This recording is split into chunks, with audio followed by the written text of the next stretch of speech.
everybody. Welcome back to Exploring the Lord of the Rings. This is session number 233 as we continue approaching, well, I was going to say approaching Moria, but of course we don't really know we're approaching Moria yet, right? We've had Gimli talking about the mountains, and we're going to get a little bit more from Gandalf today.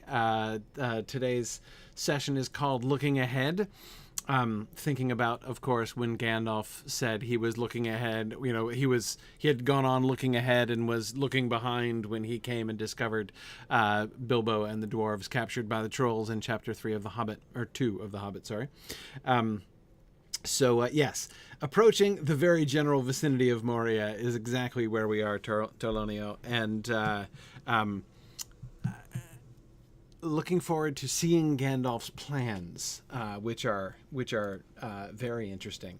So, but first, a couple announcements as always. First of all, I wanted to remind you guys about a moot that is happening. Our next moot, which is Buckeye Moot, our first ever get together in Ohio. That's going to be in Cincinnati, Ohio in 2 weeks. Now, the in-person registration, we had to close that as I warned you guys last time. But you can still attend remotely. So if you want to join us for Buckeye Moot, you can still do that. Registration is open for remote attendance all the way through the day of the Moot, which is the 30th of July. So that is next Saturday, Saturday week here. So we are coming up on Buckeye Moot, our first Moot of this calendar year, which I think is going to be a really exciting Moot year. Well, I know it's going to be a really exciting Moot year as it involves the Southern Hemisphere for the first time, which is going to be great. There are also rumors of I've been hearing rumors that Maple Moot is going to actually happen this year. We're looking at Toronto for Maple Moot, so we're hoping to get to Canada as well. Hoping to get back to Europe this year.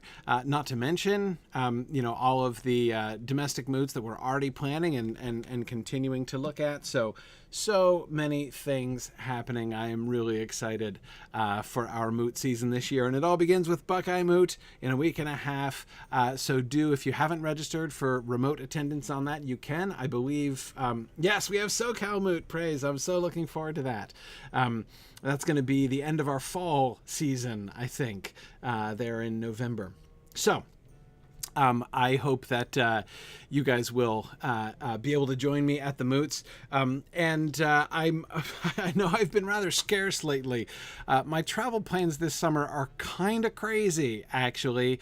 I was, of course, away last week on my anniversary trip with my wife, which was lovely. Thank you all for your wonderful anniversary wishes. We had a wonderful time together in our little second honeymoon. We went up to Canada. And it was great. And this week, I'm actually leaving again. I'm flying out tomorrow because I'm going out to San Diego Comic-Con to sort of join in the fun there. So that'll be a good time. And I'm excited for that. So unfortunately, no Alice tomorrow. I had to change my plans, Bricktails. Originally, I was planning to go out just for the weekend, and then some stuff came up. I got invited to participate in some things on Thursday and Friday, and I was like, okay, fine. so I changed my flight and am going up. Sooner. So yeah, it should be an interesting time.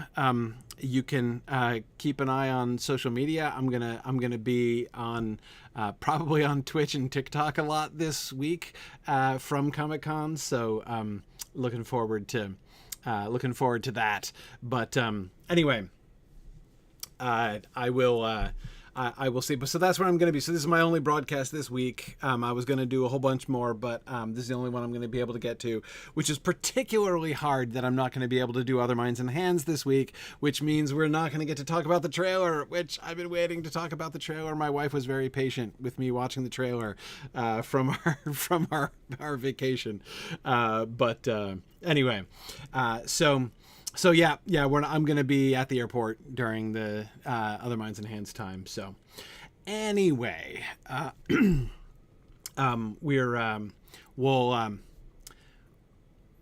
we'll see how things go this week, but no broadcast for later this week. But I also wanted to remind folks about my book that's out. If you haven't heard the news, if you missed last time when I was announcing this after Mythmoot, I am officially beginning on the journey of my first Lord of the Rings book, Exploring the Lord of the Rings, Volume 1, where I'm going to be doing my discussion and analysis of Book 1. That's just Book 1, from the long-expected party through the flight to the ford.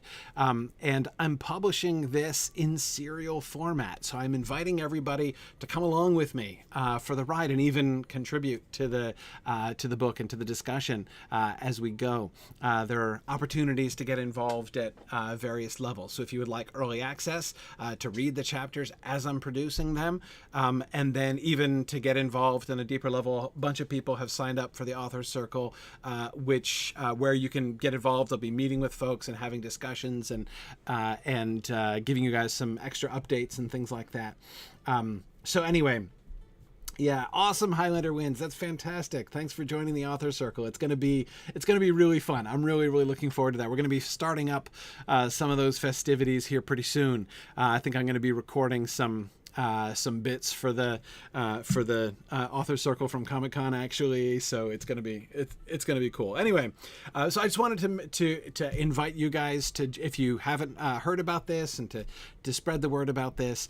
This is a great way to help us. We have so many exciting plans for the Signum University Press. Of course, my book is the first thing that we're publishing at the Signum University Press, and the better we can do with the book, the more resources we're going to have to be able to move forward with some of the other really exciting projects that we have in mind for the Signum University Press. So yes, JJ, I have to tell you that I've been thinking of you guys a lot, as in the last little while. I've been thinking about Chapter 1, and I'm working on Chapter 1 right now. I'm finishing up Chapter 1, and I've been thinking that the haste.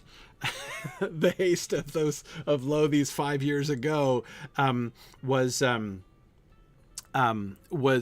coming back. Is coming back to bite me. There's so much, as I'm thinking through Chapter 1, I'm like, man, I wish we had talked about this passage. I have so many questions, but we didn't. I skipped it, right? So there we are. It is what it is. Pretty soon, I'll be getting up to the part where we'll have more to work with already, where we've already laid the groundwork. But this is why I'm like, never again. Never again. I'm not gonna write the rest of these books until we get our way through. So there we are. And yes, many thanks to Tony Mead for his summaries praise. That's been a really useful thing. And JJ, you're right. Shortcuts make long delays. There it is proven again, right? Yep, and that's right, Sarah. See, life is indeed too short to read fast. That's exactly how this works. So, anyhow, just wanted to remind folks about the book. Press.signumuniversity.org is where you can find all the information on Signum Press, and keep your eye out there. You can get all the information on my book, but keep your eye out there also for some fun upcoming projects. We've been talking with some pretty exciting authors whose names you probably know, and we'll be hopefully releasing some news soon, both books and multimedia projects. It's going to be awesome. So anyway, let us get into the text here. Okay. Gandalf doesn't break into, he follows up Gimli's speech, right, about the landscape there. And says, "It is for the Dimral Dale that we are making," said Gandalf. "If we climb the pass that is called the Redhorn Gate, under the far side of Carothras, we shall come down by the Dimral Stair into the deep vale of the dwarves. There lies the Mirrormere, and there the river Silverlode rises in its icy springs." "Dark is the water of Heled Zaram," said Gimli, "and cold are the springs of Kibil Nala. My heart trembles at the thought that I may see them soon." "May you have joy of the sight, my good dwarf," said Gandalf. "But whatever you may do, we at least cannot stay in that valley. We must go down the Silverlode into the secret woods, and so to the great river, and then—" He paused. Okay. So notice Gandalf gets interrupted here by Gimli again, right? But you have to admit that Gandalf was asking for it, right? Because not only does he take a breath and pause, right, which was clearly one of his problems, but he also indulges in some sort of description himself, right? He's talking about their path. If we climb the pass, right, that is called the Red Horn Gate, we shall come down by the Dimril Stair into the deep vale of the dwarves. And if from there he had just gone on to, from there we must go down the Silver Lode into the secret woods, right? I think he'd have been, I think he'd been home free, right? But instead, he pauses for this little expansion, right? There lies the Mirror, and there the river Silverlode rises in its icy springs. So now here Gandalf, too, like Gimli, is sort of playing tour guide, right? Or like anticipatory tour guide, right? As they're getting ready, to get them ready for what they're going to see there. And of course, not only does he do that, not only does he begin describing the area, things which are not necessarily really relevant to their path, right? To the plan for the trip.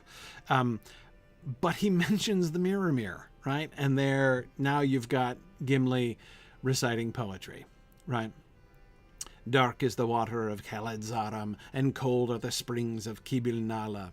I don't know how that poem goes, right? I don't know fully how that poem goes, but it's clearly poetic. Dark is the water of Khaled-Zaram, and cold are the springs of Kibil-Nala.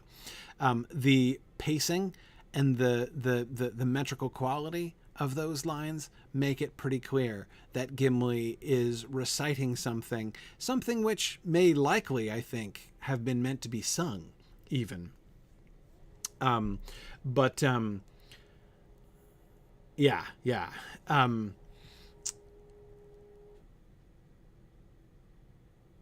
Gimli's poetic response. And keep in mind, once again, we have Gimli, some might call it oversharing, right? But he's sharing, right? He's sharing, and he's sharing to a surprising degree, right? I don't know to what extent the names of the three mountains, the dwarvish names, I mean, the Khuzdul names of the mountains are secret. Right, we're told the language as a whole is secret, so I gather my guess from that is that all of its words are more or less by default secret. But at the very least, this has got to be right. Dark is the water of Khaled-Zaram, the dwarvish name of the Mirror, right? Surely that is. That has got to be a little bit more private, right? And cold are the springs of Kibil-Nala. That is the river Silverlode, presumably, right? There the river Silverlode rises in its icy springs. Cold are the springs of Kibil-Nala. So that would seem to be what he's talking about there. But yeah, Valori, I agree. It is a special and intimate way, right? He's... I said that this certainly sounds like poetry, and I was suspecting may be a song that he is reciting. I would perhaps go even further to say that given the whole sort of tone of his words there, it sounds like it might very well be some kind of hymn, right? I mean, there's... Reverend, my heart trembles. What a wonderful expression that is. My heart trembles at the thought that I may see them soon. Gimli has only seen the mountains of Moria once in waking life before, from afar. He has never seen Khaled-Zaram or the springs of Kibil-Nala. And this is clearly, as we will see, later on when, remembering ahead to when Gimli actually gets there, this is a very sacred spot for the dwarves. And I think that that's really a big deal. Yeah, exactly, Chris. I do think that he's translating a dwarvish work of poetry or music, and we do get, again, it's rhythmic. Dark is the water of Heled Zaram, and cold are the springs of Kibil Nala. Note the balance there. They're not exactly, it's not like they're in perfect iambs or something like that, because they're not. But notice the shape. Dark is the water of Heled Zaram. So stressed, 2 unstressed syllables, then a stressed syllable and 2 unstressed syllables, and then stressed, unstressed, stressed, unstressed, right? Dark is the water of Heled Zaram. And then the second line, and cold are the springs of Kibil Nala. Exact same rhythmic pattern of both lines, right? It's not a form that we use, like it's not a normal, like, English poetic thing that's happening there. It's kind of irregular. It's an idiosyncratic pattern. By the way, Tolkien did this on several occasions. Tolkien liked to not only play with conventional meters, but to sort of develop his own metrical shape. There are several poems that he did where we can see this happening, where he would develop this fairly intricate shape and repeat it, and sometimes vary it, and sometimes sort of pull it out in particular times, but where he'd just be like, yeah, instead of just having, as I recall, off the top of my head, I'm remembering vaguely that I was noticing a pattern like this. It was complicated. It was like a 11 syllable pattern that he was pulling out repeatedly in, if I'm remembering correctly, it was Cortirion Among the Trees. I taught a course at Signum on Tolkien's poetry, where we went through basically Tolkien's whole poetic corpus of short poetry. It was really fun. But I think, as I'm remembering back, golly, when was that? Summer of 2015, I want to say I taught that class. Wow, it's been a long time. But anyway, the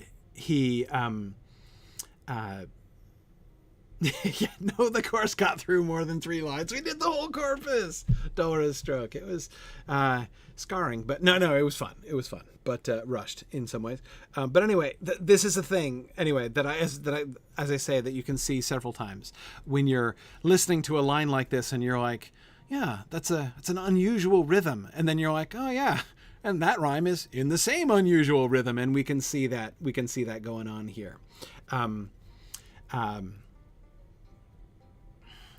So anyhow, my heart, so when he segues out of what seems like the quotation, right, those 2 lines, my heart trembles at the thought that I may see them soon. He's still in poetic mode, at least as far as, sort of the register of his speech, right, the metaphor that he uses, that the tremble of his heart, his... it's not like he's excited, right? Like his hands aren't trembling or something like this. It's not like an adrenaline reaction, right? He is feeling in his heart, like he's having palpitations in his heart, right? Tremblings in his heart at the thought that I may see them soon. He's having this deep reaction at the idea that I may see them soon, right? I'm tempted there to stress the word I, right? My heart trembles at the thought that I may see them soon, right? You could stress see as well, right? That I may see them, right? Or soon. But think so. I don't think so. Well, we do get a little bit more of it, right? We will get a little bit more of it. That is, Gimli isn't the only one who knows this poem. Someone else knows this poem and will quote a little more of it, right? Of course, I'm thinking, as a couple of people have already been remembering, Galadriel is going to quote this same poem, right? And she's going to quote the next line as well. So yes, that's the only place where we are going to get more of it in that way. But uh, but anyway, yeah.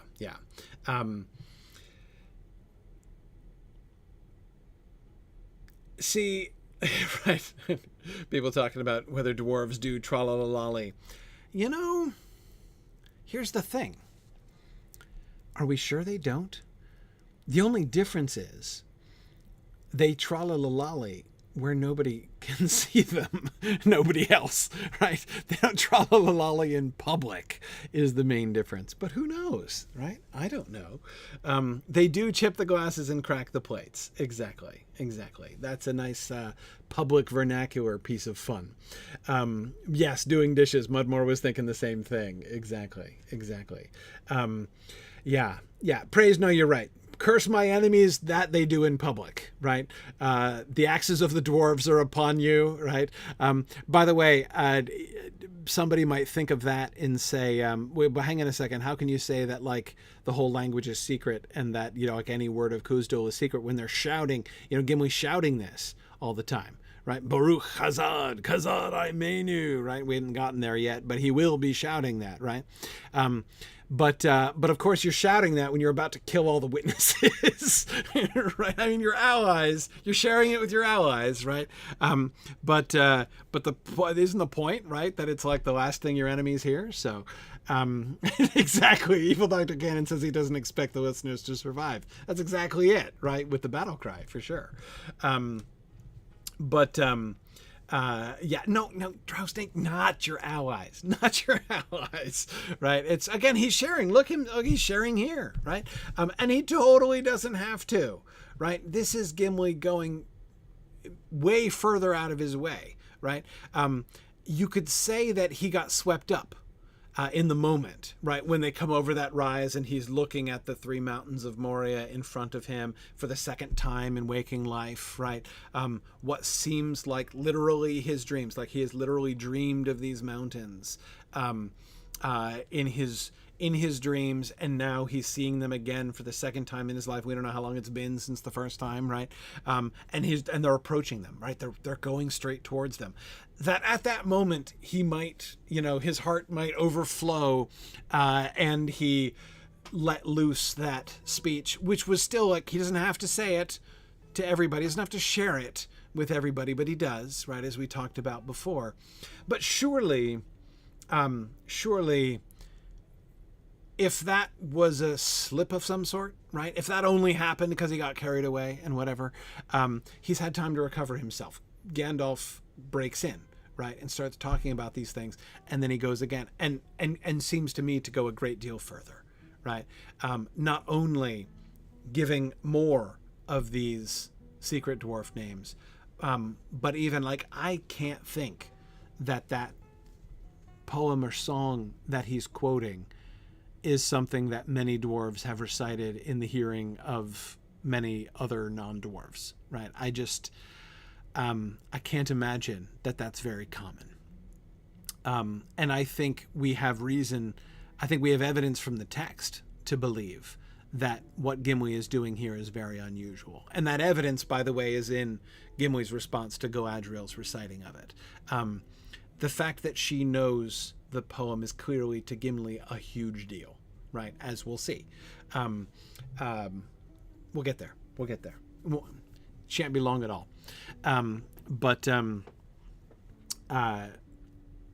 So yeah, I think it's pretty clear that not many people know this. So he's had a moment to collect himself, right?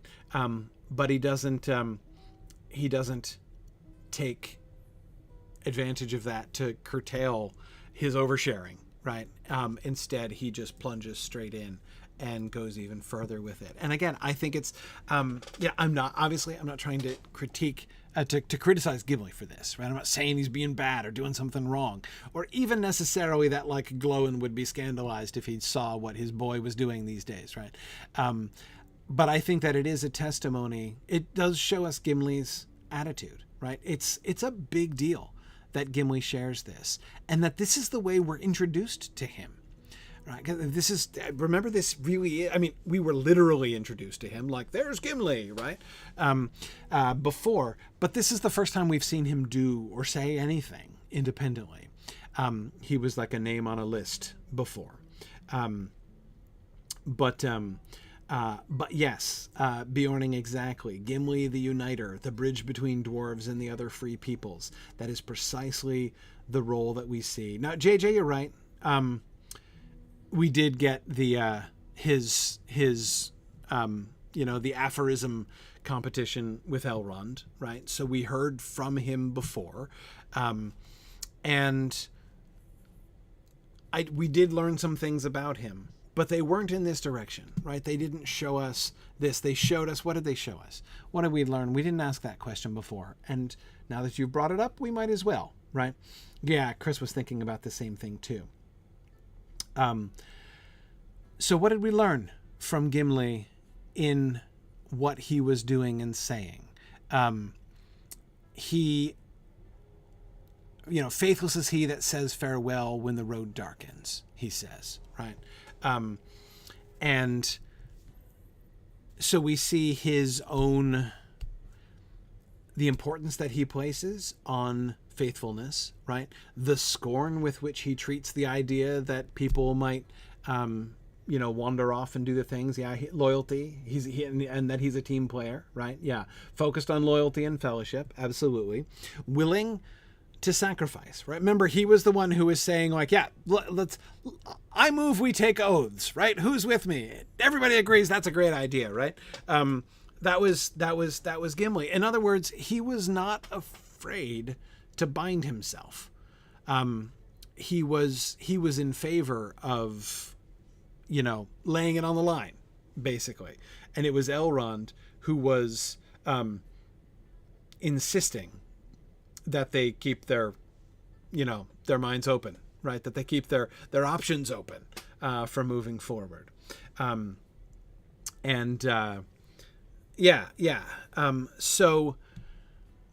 and of course, now that you think about it, there's a kind of irony almost here, right? Almost every session we have here together, in almost every passage that we're looking at, there's like at least one thing that I feel like I've almost never even noticed before. Here's the thing that jumped out at me tonight. When Gandalf at the bottom says, "But whatever you may do, we at least cannot stay in that valley," right? I'd never really fully processed that sentence before, I think, right? He says to Gimli, "May you have joy of the sight, my good dwarf, but whatever you may do, we at least cannot stay in that valley." He's leaving it open that Gimli might decide to stay, right? That like he's going to make like a full pilgrimage of it or whatever, right? Gandalf says, so on the one hand, Gandalf is like gently warning him, like, we keep in mind, and like, I want you to know in advance, Gimli, that we're not going to have like a lot of time for extra tourist stops along the way, right? So if you want to spend some time at the Mirror, which, like, no judgment or whatever, but like, we can't wait there. So I'm just going to warn you, we're going to have to move along. We can't stay in that valley. Whatever you may do, we can't stay in that valley. And I think that it's interesting. Again, it's interesting in light of what the not debate, because this isn't exactly a debate, but the exchange with Elrond, right? Gimli was all about no, like, this is a serious quest. Let's take an oath. Faithless is he that says farewell. And yet he's the first one. He's not suggested that he's going to leave the party, right? But Gandalf is leaving that open, right? Arden Cran is wondering if Gandalf is unconsciously anticipating that the Fellowship will be pursued out of the valley. I don't know if he's necessarily anticipating pursuit. Obviously, you're not going to stay in the valley. You're not going to stay in the Nandohirion there when Lothlorien is like right there and your goal, right? You're going to go into the secret woods and be safe there. So if there's going to be any pausing, it's going to be there. It's not going to be upstream. So I don't think he has to be anticipating pursuit, though obviously it's not a safe place, right? And going back to that first paragraph, and sorry I'm jumping all over the place tonight, but remember how Gandalf got here, right? Look at what he says about this. So Arden Cran, I'm still thinking about is he anticipating they're going to be pursued? There are a couple ways Gandalf could have played this, right? His plan, they're going to go over the Redhorn Gate, right? They're going to climb the pass that's called the Redhorn Gate. That's the plan. And then they're going to go down the other side. And when they get there, they're going to be in this valley.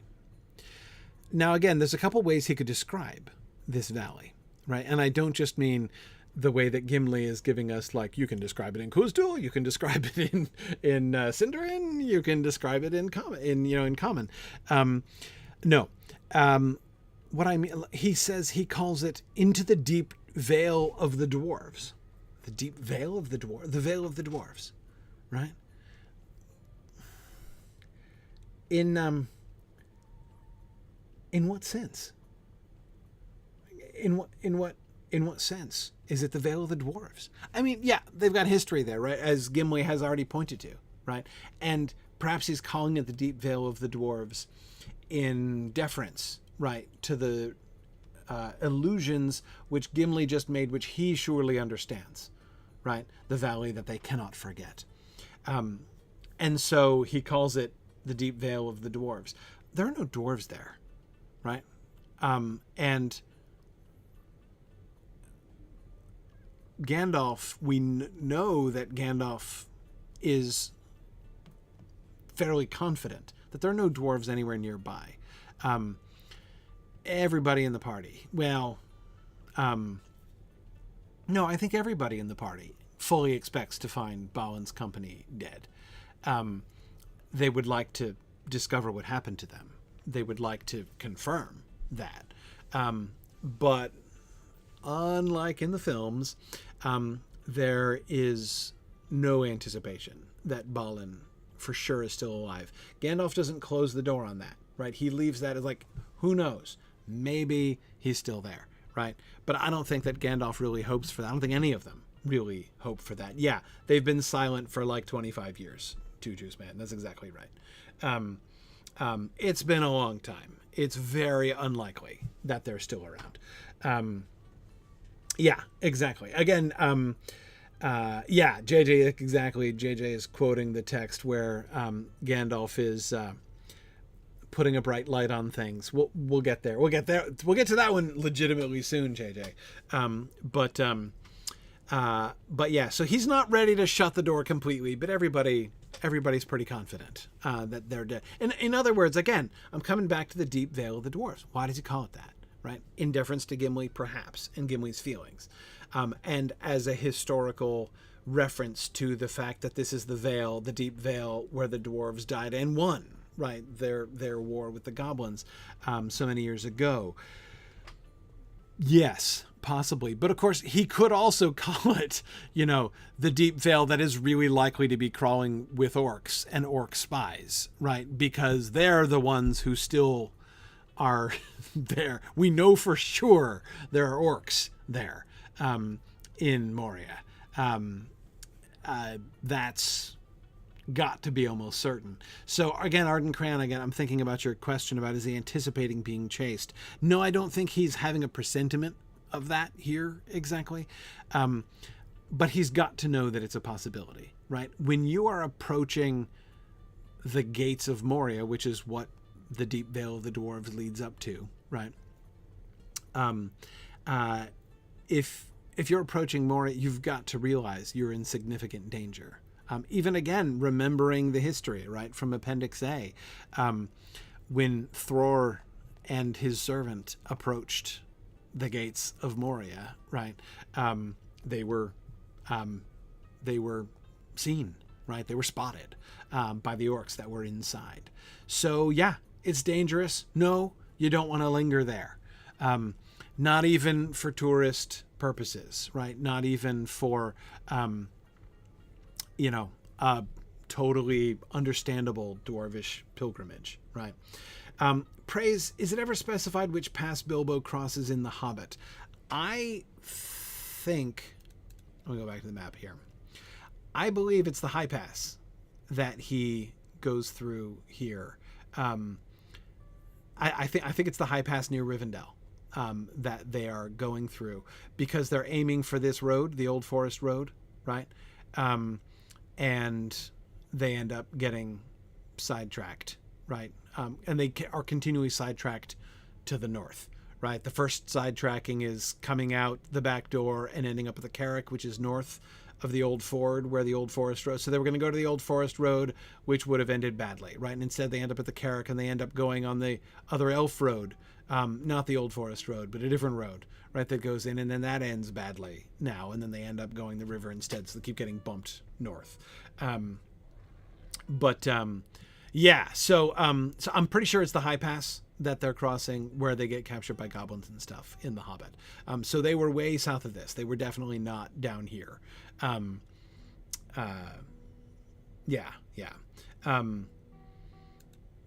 Yes, now the Bjornings keep the High Pass open.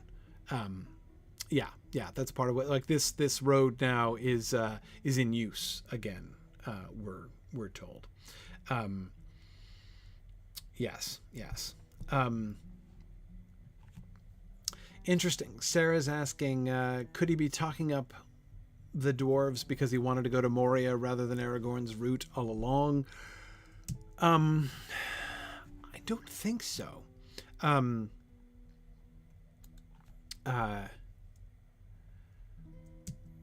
don't think so.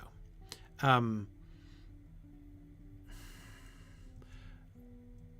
don't think that Gandalf is not being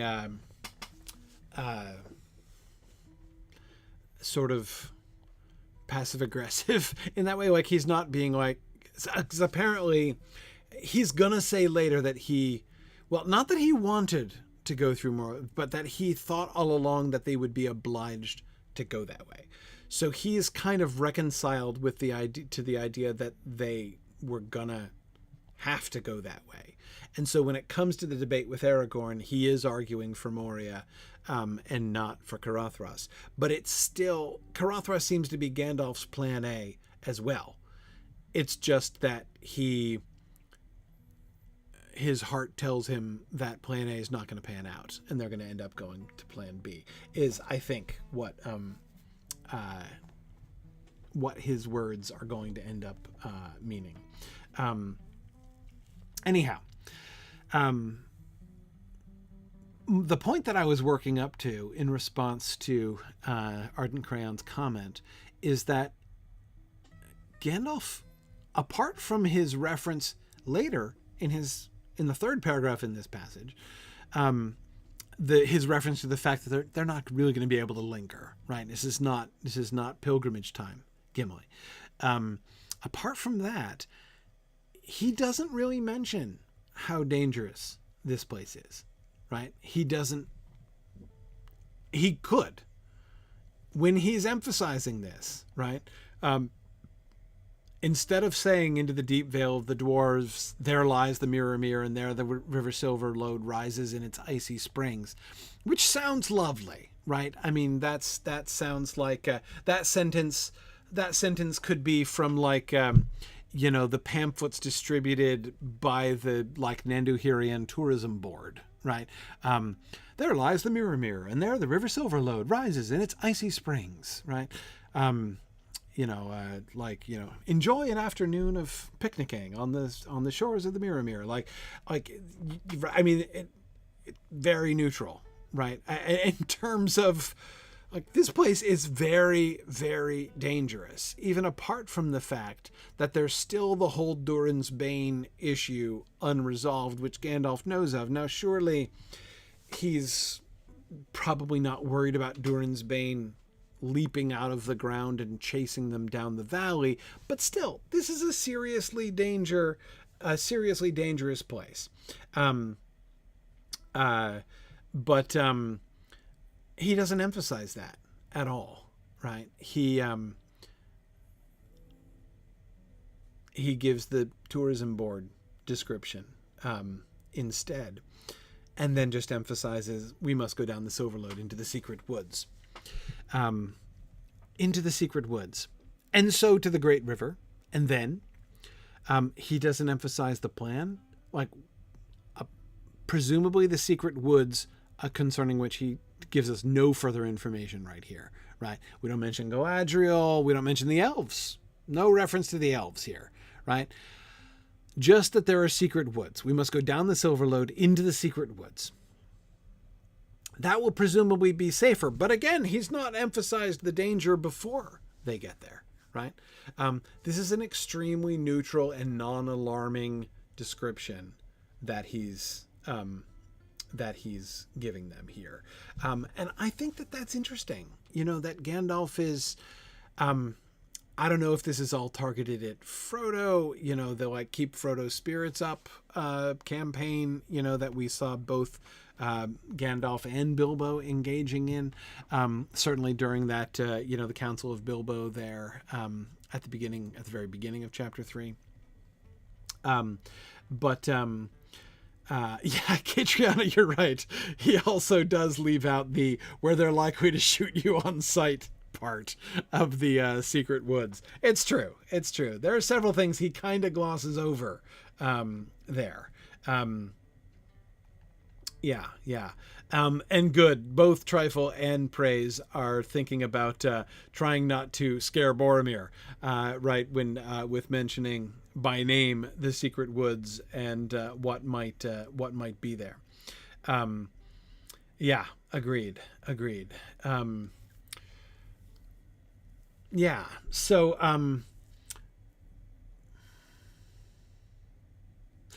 and you're right, Highlander, that they are indeed going to fulfill Gandalf's program here, right? Aragorn is going to faithfully lead them precisely on the route that Gandalf lays out here, right? It's going to happen. It's going to happen exactly as Gandalf says, including faltering exactly where Gandalf falters, right? And so to the Great River, and then he pauses, right, uncertainly. And that's, of course, exactly where the Fellowship is going to break, right? Gandalf does not know what's going to happen, right? Peeking ahead, we see Gandalf is going to respond to the end of the journey in the end, right? He stops giving a stage-by-stage outline of their trip at that point.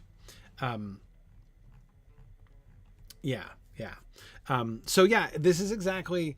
and that's not a coincidence, right? I mean, Aragorn is deliberately following Gandalf's plan at that point, and it may even be that Aragorn was involved, or at least briefed, unlike the hobbits, right? Briefed by Elrond and Gandalf on the journey and the plan. I would imagine when Aragorn returned from his trip out with the scouts, that Gandalf and Elrond shared with him the plan, right? Plan A for the journey: go down Redhorn Gate, Lothlorien, down the Great River from there.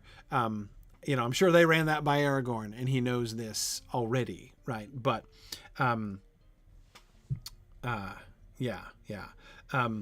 but yes, Kron, I agree. The uncertainty Aragorn experiences at the and then point of this journey, I think that there is a similarity. I like to think Gandalf is ambiguous about this because he doesn't know. He can't foresee what's supposed to happen. The part that he outlines from where they are is kind of a no-brainer, right? I mean, again, if we go back to the map here for a second. Okay, so they've already come down. They're in Holland, right? They've already come down. In other words, there are 3 passes that we were looking at, right, over the mountains. There's the high pass in the north. There's the pass here that leads down to the Gladden River and the Gladden Fields. And then there's the Redhorn Pass that leads down into Lorien. They've already gone past the other 2, right? So like, the die is cast as far as which the only thing they could do now, the only option, they could either turn around and go back north, retrace their steps, and try to go to one of the other paths, or they could continue down to the Gap of Rohan. But they've made their determinate way down to this pass, right? So that's definite. And once they cross that pass, well, then you're in the Dimrill Dale. And you're going down into Lorien seems not only prudent, but you'd have to go quite a ways around it, right? And they have no reason to want to do that. So clearly, you're going to go through the Secret Wood, and then right on the other side of the Secret Wood is the Great River, right? Which kind of leads straight down south, right towards Mordor, right? So, again, that from where they are already, given the itinerary that they started with, the part that Gandalf outlines here on this slide is the no-brainer part of their trip, right? We must go down the Silverlode. Notice even his phrasing there, right? We must, like, it's really the only route at that point. We must go down the Silverlode into the Secret Woods and so to the Great River. And then he pauses, and there's a reason why Merry pursues it. Yes, and where then? Because that's where it gets interesting, right? Well, of course, we're going to go down that way, right? Where else could we very likely go? I mean, you could vary it up. Let's travel on the east bank of the river. Let's travel on the west bank of the river. Hey, let's go down in boats, right? There are a few options, but really big picture, you're going down the Great River, right? But then, once you get down the Great River, now it gets interesting. How do you, in fact, walk into Mordor, right? How are you going to get in? You're going to go around, you're going to go through the gate, you're going to do what's the plan? What happens now, right? And I think that Gandalf is not just pausing because he doesn't want to give it away. I think he's pausing because he doesn't know. And I'm not sure that Gandalf and Elrond really have a plan A, right? I'm really not sure. I mean, I get plan A is to cross the mountains here and everything, but I mean, once they get down there, I don't think they have a plan A for finishing that sentence. I'm really not sure that they do. They will have talked about the options, about how to get into Mordor and such, but I don't think Frodo is as ignorant as he shows himself to be. He doesn't have any idea how to get into Mordor. And I think that's deliberate. I don't think that Gandalf and Elrond know what's the best way to get into Mordor. Remember that the whole plan was to eschew wisdom and strength, right? They didn't make a plan about how to get the ring to Mount Doom. Like a good plan, like a detailed plan, like one that actually involved, a plan of how to get there. I don't think they made one. And the reason I don't think they made one is for the same reason they didn't take Glorfindel with them, right? Elrond has a presentiment that strength and wisdom is not going to get this job done, right? They're not going to succeed in the quest of the ring because of their superior advanced planning, right? Because they've come up with a foolproof plan for getting the ring into Mordor and to Mount Doom undetected, right?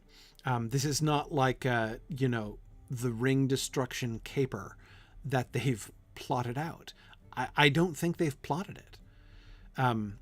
I think that they've chosen their route. That was clearly for them to choose. Which way do we set off? North, south, east, or west, right? How do we go? Which way do we go? How do we cross the mountains? And then once we get into the area of Mordor, yeah, evil Dr. Cannon, exactly. Elrond tells Frodo that if he doesn't find a way, no one will. That's what his heart tells him. That if Frodo doesn't find a way, no one will. Frodo's not going to need help, not their help, right? Not that kind of help, right? Not by planning. Yeah. They're going to let Estelle guide their way, Aspen. Yeah, I really do think that that's kind of their strategy, is to bring Frodo down to Mordor and then see what happens. And of course, something is going to happen. In the end, the breaking of the Fellowship is going to be what happens, right? And Frodo and Sam setting off alone, and the rest of all of the rest of the company, being sent off in other directions, to the great difficulty, right, of Aragorn, right, trying to figure out what is best to do. He's the only one with a choice to make. Well, I mean, Frodo makes a choice too, but his choice, as Sam points out, is plain as a pikestaff, right?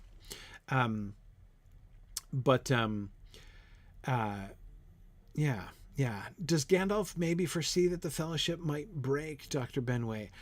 I don't think so.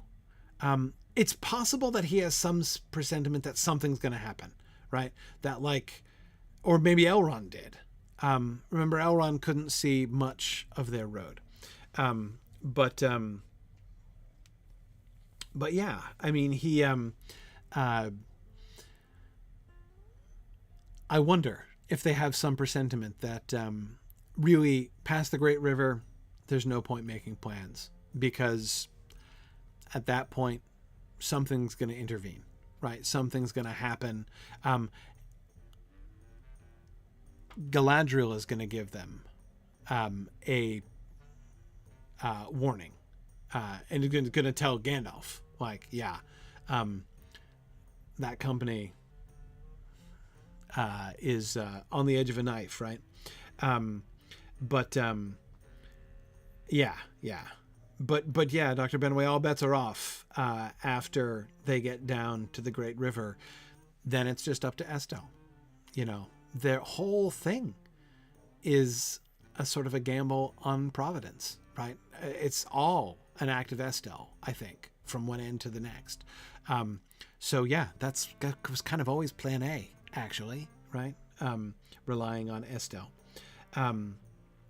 And Matthew, yes, Boromir and Aragorn were going to go to Minas Tirith. That was the plan, right? And kind of happens. Kind of. Boromir doesn't get to Minas Tirith, but he goes near it. Yeah.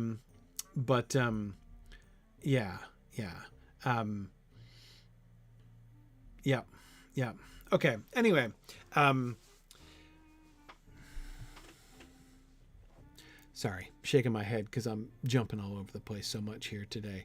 Now what did I miss? Okay, let's see. It's for the Dimrill Dale that we are making. Right, that's his conversational gambit, right? That's his opening. That's his segue, because Gimli has just been talking about Dimrill Dale, and so Gandalf pipes in with, "It's for the Dimrill Dale that we're making," right? Yeah. Speaking of that valley, that's just where we're headed.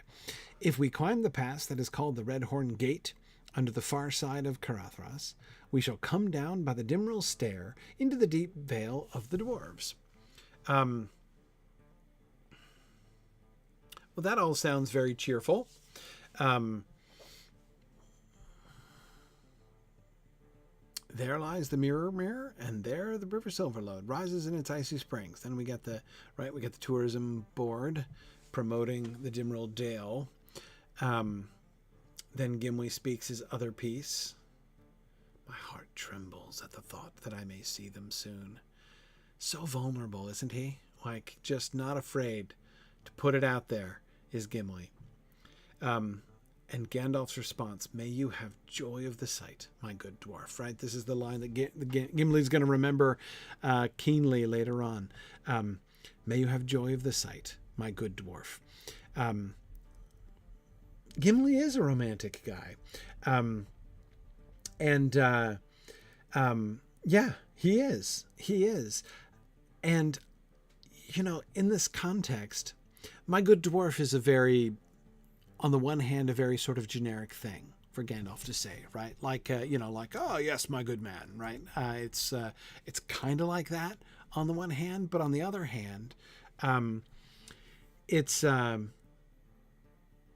Gimli is a very good dwarf, right? And he's sort of showing both his dwarfiness and his goodness here, right?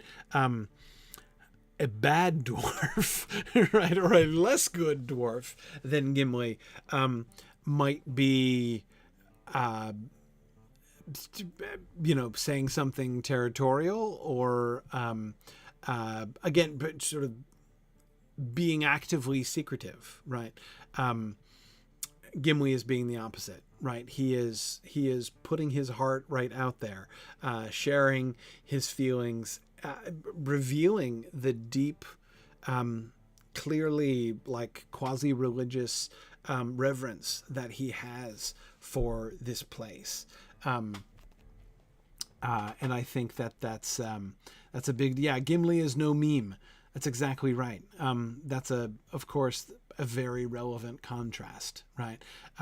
Who has to be forced to say anything about his home and his connection, Meme's connection, to his to the caves that he lived in is very minor compared to Gimli's ancestral connection with Khazad-dûm here.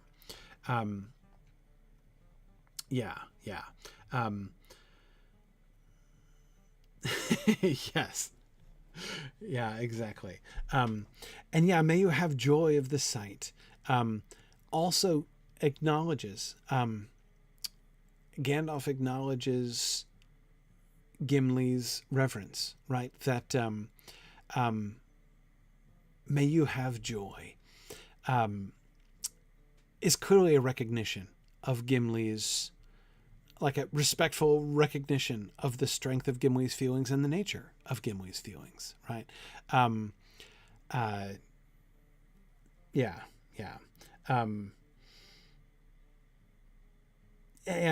Crayon, I agree. It is a little telling that Gandalf doesn't say something like, may we have joy at the sight. He recognizes that this is going to be special for Gimli in a way that no one else is going to really understand, right?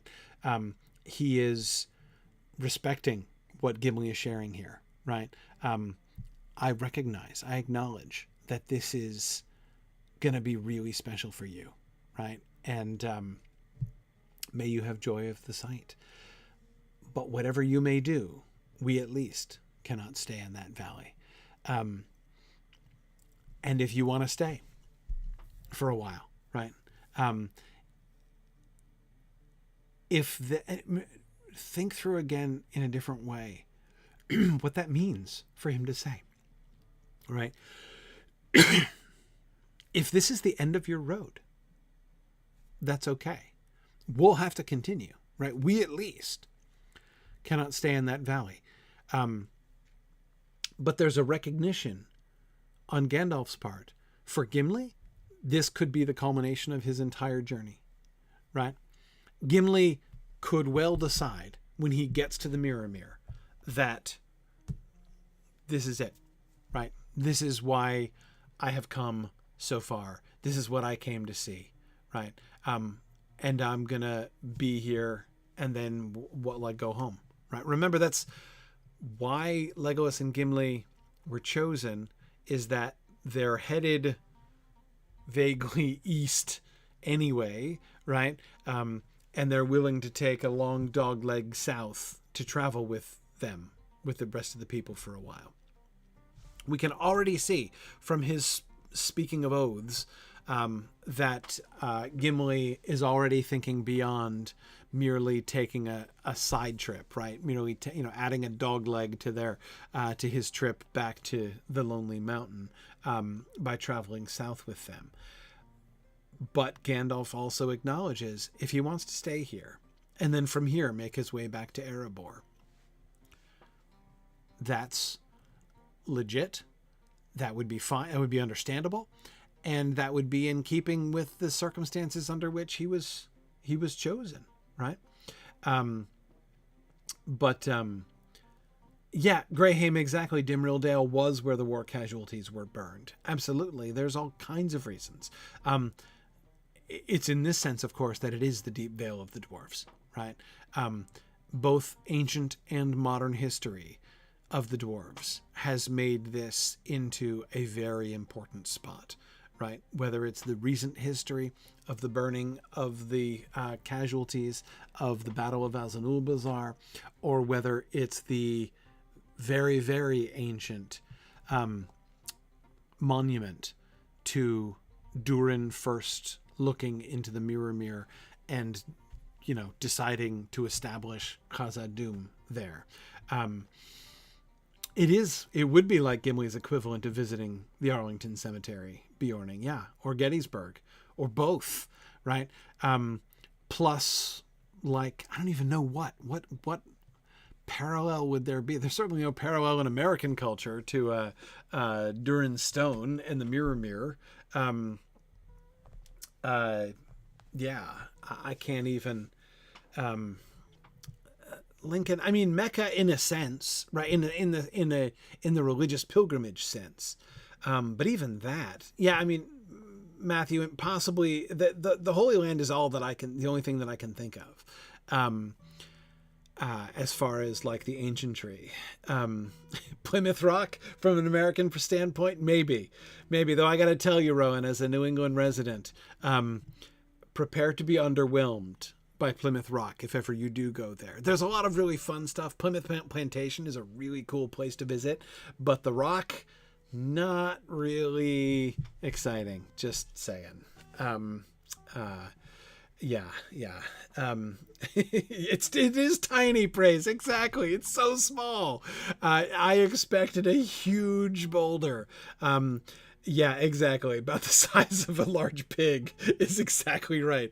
I remember even as a kid when I think in middle school, I went down to Plymouth Rock on a school trip and I was like, are you kidding me right now? Yeah. Anyhow, yeah, I was wanting something like a big black half buried sphere. That would have been more interesting. Exactly.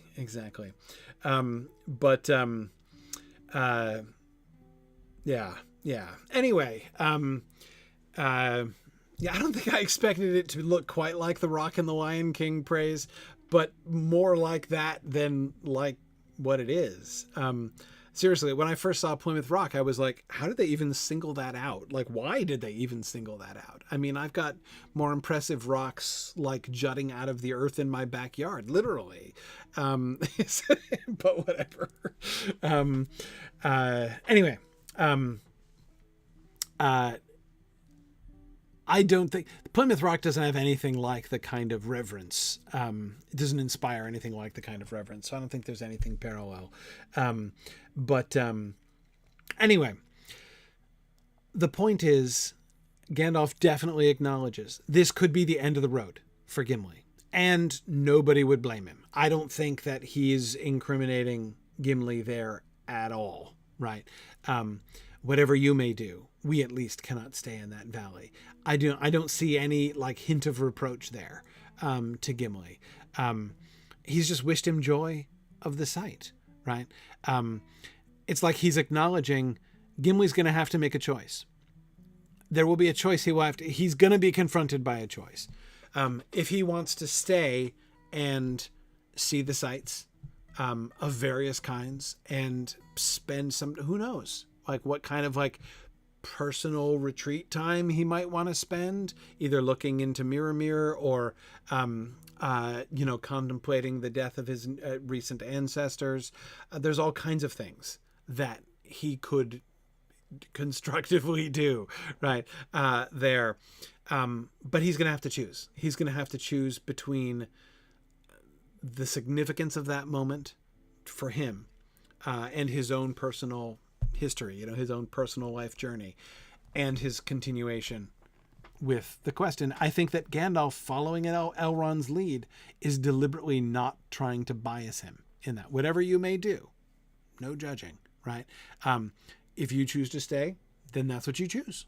It's all good, right? Remember Elrond, this is why Elrond said no oaths, because we can't foresee what's going to happen. Or he could stay, and of course we will see he is going to choose to stay with the party with the slight compromise, right? In the end. Not to mention, absolutely, Nancy, you're right. As it happens, the choice, in a sense, is going to be even harder. Nancy says, practically speaking, there's a good chance Gimli would feel compelled to report to King Dan what he sees in Moria concerning Balin and company. Yeah, how things are going to actually pan out, he's going to have more reason than Gandalf anticipates here to go, to leave the party at that point. Not just for, personal pilgrimage reasons, right? But there's even a kind of duty on him to report what he's seen. Now, they're not anticipating that yet, right? Gandalf is not planning this as an expedition to discover the whereabouts of Balin and company. But Nancy, you're right. When it comes to it, he's going to have even more reason than Gandalf is here anticipating to stay, or at least to leave the party. But he's not gonna, right? But after that segue, right, after but whatever you may do, we at least cannot stay in that valley, which also doubles, by the way, as his only indirect allusion to the fact that that place is really dangerous, right? We must go down the Silverlode into the secret woods, and so to the great river, and then... And his pause. Jackie says, I keep forgetting we haven't even tried Carothros yet. No, we're not yet at that discussion, right? We're discussing the plan, but this is still when we're in the absolute plan A. Yes. Yep. It is going to snow for weeks, especially if I have to keep canceling class for travel. Yeah.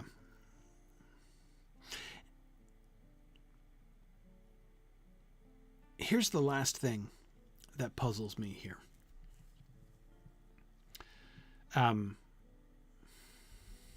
What puzzles me is not that Gandalf doesn't finish that sentence.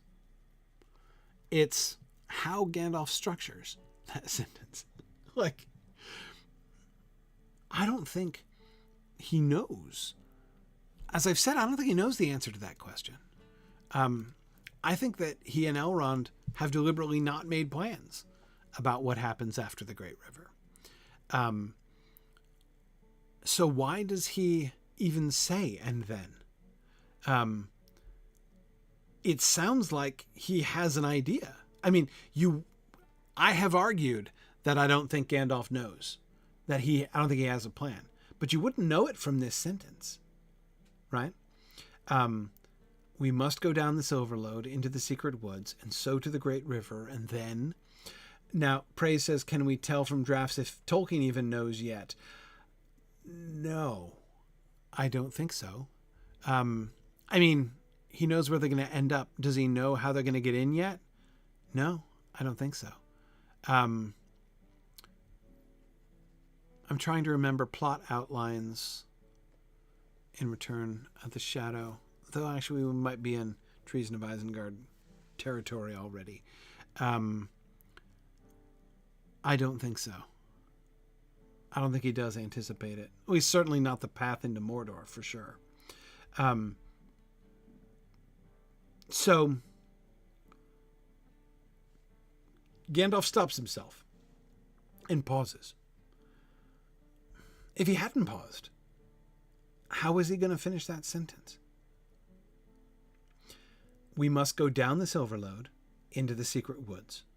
That's as opposed to staying in that valley, right? So that's following immediately off of what he just said to Gimli. We must go down the Silverlode into the secret woods, and so to the great river, and then, so to the great river. Okay, that's the next step. But you're never stopping a sentence there, right? And so to the great river.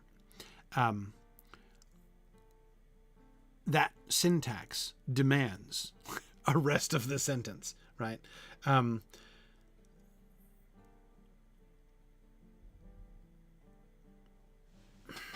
Yeah, well, Korkirk says that he pauses because he realizes he was describing a path that can be taken as prescriptive. Yeah, well, I think he's okay being prescriptive thus far, right? Yeah, I see. There are lots of really funny ways you can end this sentence, right? But what he actually had in mind,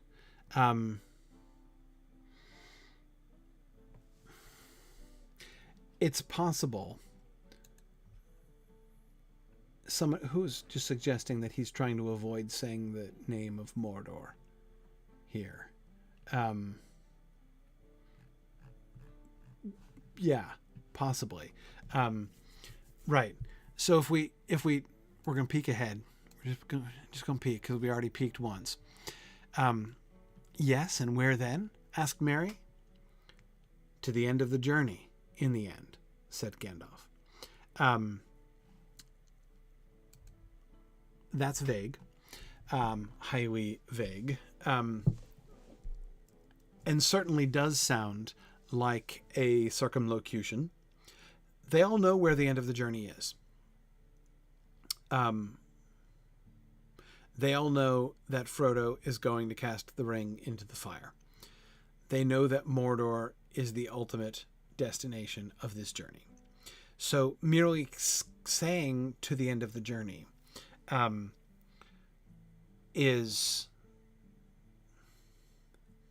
it doesn't feel to me quite right to say that he's just trying to say Mordor without saying Mordor, right?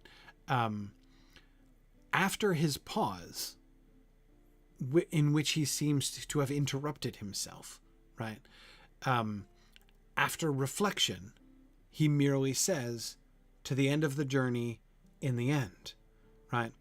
And even the repetition of the end there would seem to me to suggest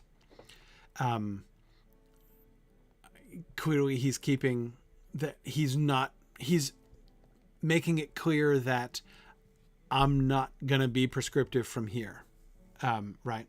I'm not going to give any clear indication of how I think we're going to get exactly to the end of the journey from there. But in the end, we're going to get to the end of the journey. Yeah, in the end can be taken in more than one way. I agree. Yeah. And yeah, Ketriana, you're right that he is allowing that the end of the journey might look different for each of them. Yes, that's actually really interesting. Thinking about that as following up what he just said to Gimli, right? Because we must go down the Silverlode into the secret woods, so to the great river, and then what, to Mordor? All of them? Really? That's the plan? I'm not even positive that they're sure that that's the plan. In fact, we know it's explicitly not the plan. We know Aragorn and Boromir are headed to Minas Tirith, right? So surely whether the company were to break in, in amity or discord, right? It turns out not super well, but one way or the other, the company was going to break up, right? We're going to split up at that point. Gandalf knows that, right? They all know that. That again, at the very, very least, Boromir and Aragorn have business in Minas Tirith, right? So even if nobody else leaves, they're gonna. And Gandalf has a presentiment perhaps of other roads that others of them may end up walking that they don't know, right? And again, Elrond's point was always, we don't know what's going to happen.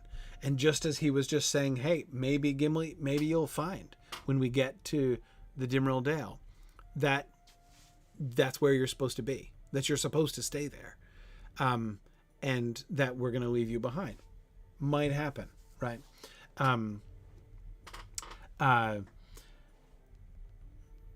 Yeah. But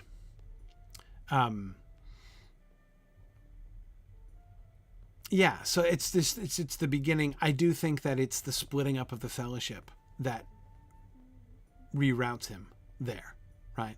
I don't think he was about to let slip his secret plan for how to get to Mount Doom, right? Before he stopped himself. I don't think that that's where that sentence was heading exactly. I think that he was focused on the end of the journey. I think he was focused on Mount Doom and was gonna say something along the lines, if I had to guess, where if he hadn't paused, if he had just finished that sentence as he was first beginning that sentence, I would guess that he was going to say, and so to the Great River, and then south to Mordor. Would be my, I mean, it's a really lame guess, I know, but that would be my guess. Like but the reason he pauses is not because he's uncertain that's what's going to happen. He pauses because exactly what he doesn't want to be prescriptive about is what each of them are supposed to choose. Again, he's just confronted the idea that Gimli might stay in Dimrill Dale. Maybe that will happen. Maybe others will stay in Lothlorien. Maybe, remember, that's on the table. Galadriel says they've all chosen to go, but it's on the table that one or more of them might stay in Lothlorien. Aragorn and Boromir are headed to Minas Tirith. Who knows? What are Gimli and Legolas going to do? They weren't even supposed to come the whole way, right? What is it just going to be Gandalf leading a Hobbit field trip into Mordor? Who knows, right? So,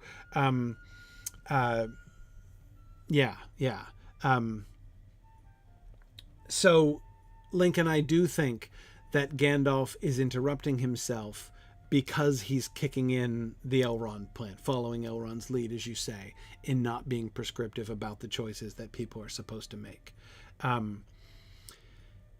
So, I mean, it may well be true that he doesn't want to say Mordor out loud, but this doesn't sound to me like it's merely that. I think that may be involved. Thank you, Zephan. Zephan says there's nothing in the history of Middle-earth about the detailed plan. Really? Tolkien removed a line from Gimli's poem citation, making it more poem-like in the published text than a mere description. Okay, so in the first draft, it was more of a description. And then when he revised this passage, he shaped Gimli's lines there a little bit more carefully to make it sound more poetic. Thank you, Stefan. That's awesome. I appreciate that.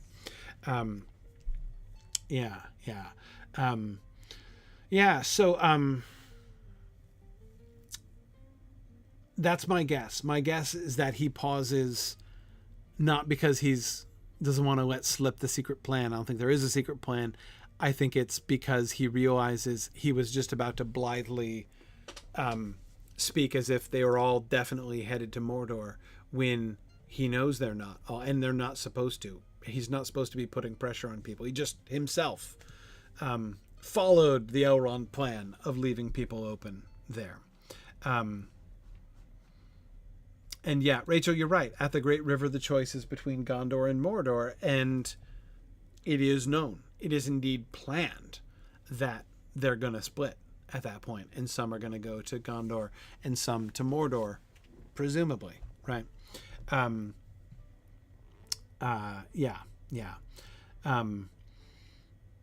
Awesome. Yeah. Okay, great. Zephan says the original, in the first draft, what Gimli said was, dark is the water of Khaled Zaram and mirrors only the far sky and 3 white peaks, and cold is the water of Buzundush, which was the original word for Gibilnala for that.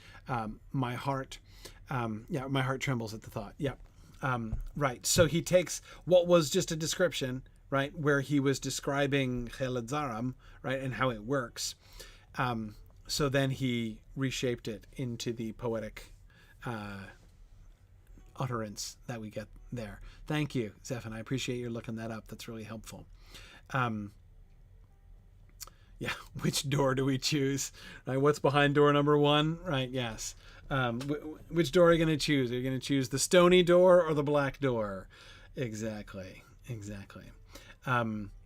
Yeah. Zephan, you're right. It is really awesome that removing words can have that effect. Yeah. And again, I think Zephan, what he was doing more than anything else, I think it was his ear there. It's a shift in tone, right? In the first draft, Gimli's just giving them information, right? Like, have you heard of Mirror? Do you know how it works? It's awesome. When you look in the mirror, you can only see the reflect, right? Like, he's kind of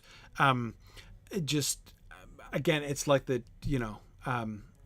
tourist board thing, again, is kind of what Gimli's doing, right? Which is fun. Like, Gimli's excited, right? And he's explaining, and that's great. But to shift that, like this, the air of reverence, that, almost religious awe that Gimli seems to have when thinking about Khaled Zaram in this passage that we were observing before. That's the tone that he shifts it to, right? By saying, no. He's not just going to describe, right? He's not just going to dwarf-splain Khaled Zaram. He's gonna utter this hymn to Khaled Zaram, right? And we're gonna change that.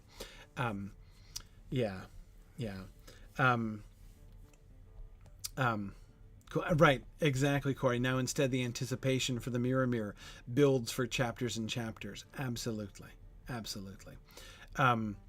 Yes. Oh, that's fantastic. Okay, awesome. Having peeked ahead, because last thing. Why Mary, do you think? Why Mary? Why is Mary the one who jumps in? My answer to that is that, Mary was looking at maps, Corey, so Mary is curious, right? Right, because Pippin already had a moment, Jackie says. Absolutely. Mary is more of a planner. He was their guide when they left the Shire, right? Didn't exactly cover himself with glory as a guide in the Old Forest trek, but still, he is the one who is sort of associated with that, right? So it's very sort of Mary-like to have curiosity. That it should be a hobbit.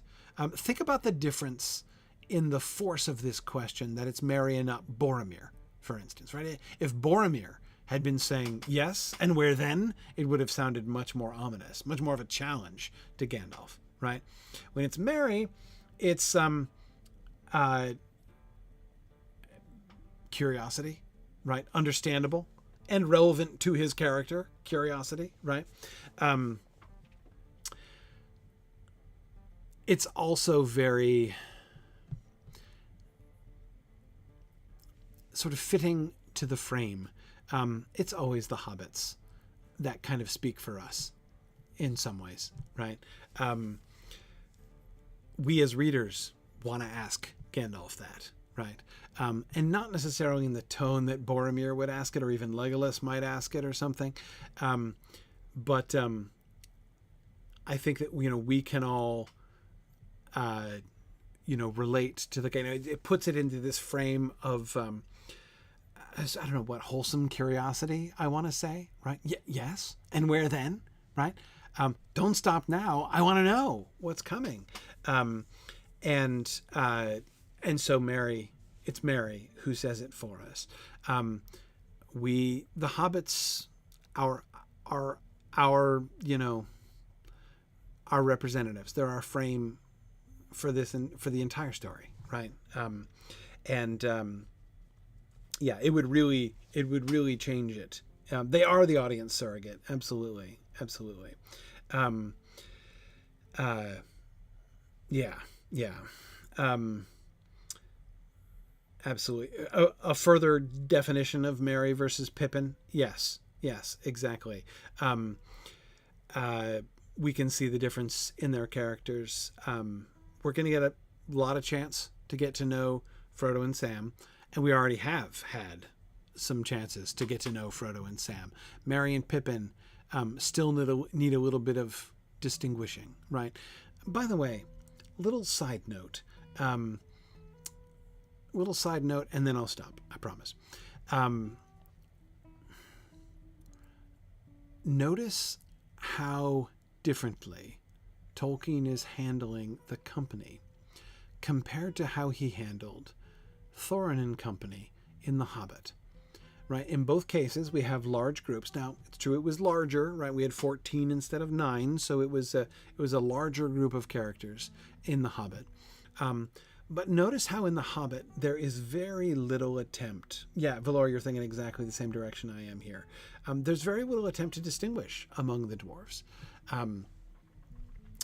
You get, Thorin obviously is important, and you get Balin, who really stands out. Who gets a lot of lines, right, and a significant role. You get a couple others who kind of come in. You get Bomber, of course, who's the comic relief. You get Dory, who comes in with, is connected with Bilbo in several important points, carrying him through the mountains and helping him up into the tree, and that it's his legs that Bilbo is clinging to, right, with the eagles. So there's several people like that, but in general, there are some like Nori, Ori, Nori, Owen, Biffer, Boffer, we know almost nothing about, right? Even Dwalin, we learn very little about. So he, rather than trying to distinguish them all, rather than trying to help us to keep them all straight somehow, and trying to develop their characters separately and individually, he doesn't even try, right? He leaves them as a relatively amorphous group and kind of lumps them all together, and he isolates. And this is something actually that's interesting. You can see him doing this in the revisions.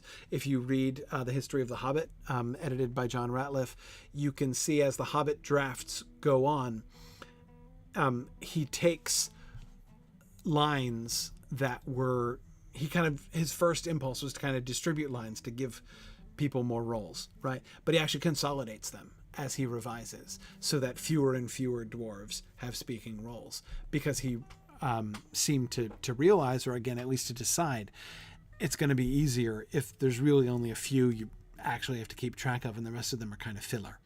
And it's fine. It works. In The Hobbit, he's going in a very different direction here. So even thinking about the way that we're seeing and learning more about, like it's important that it's a hobbit asking this question. Certainly important to helping establish the tone of this question, as I suggested. But it's fitting that it's Merry, because it does fit his character and continue his character development, and to show that it's different from Pippin's, whom we don't really they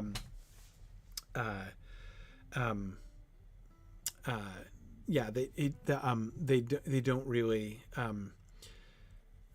we've not gotten so much of a chance to distinguish Merry and Pippin yet. There's more work that needs to be done yet, in making sure that we see that. And of course, by the end, Merry and Pippin are going to have grown quite a bit separately from each other. But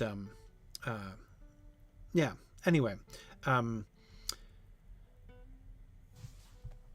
Okay. And yes, I agree. Praise the...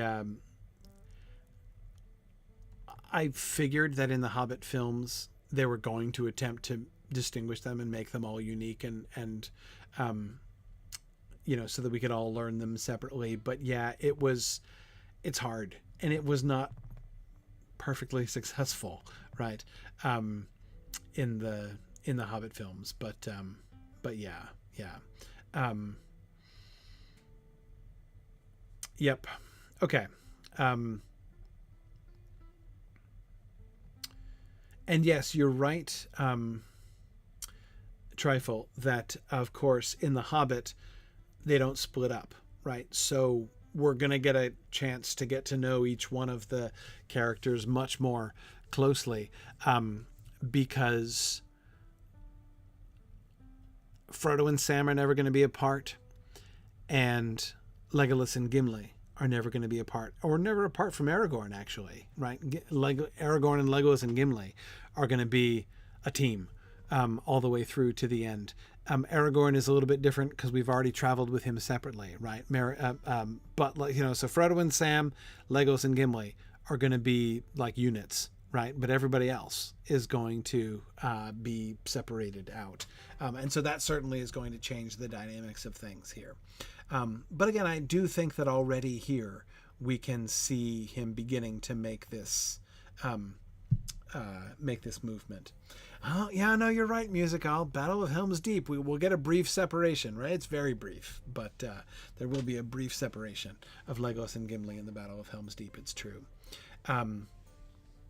Yeah. Yep. Okay. But with that, I'm gonna restrain myself and not move on ahead here. We'll finish this passage next time and get to Legolas's really cool thing about the elves. So we will continue with this next time. Now, next time is going to be next week. I should be here next week, as far as I know, as long as everything goes smoothly with being at Comic-Con and getting home on time. I should be all right to do class next week, so we'll plan on that. Actually, I think I should be able to do 3 full classes. My plan is to do 3 classes in a row, but we'll see. Much can happen. So, like Gandalf, let me pause and say, let me pause before I say anything prescriptive about the road ahead. Other than for now, I will plan to do next week.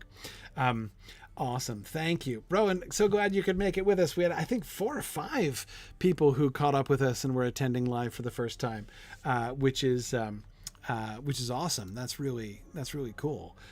So glad you guys could make it. Hope you can join us again next week. We're going to shift over to field trip time for folks who are staying with us for the field trip. Good evening, Valori. How are you? Good evening. Look at all the fresh meat. Yeah. Just a note, though, if you're under level for Yondershire, we cannot guarantee that your meat's going to stay very fresh. That's right. As always, we do not guarantee the safety of people who travel with us.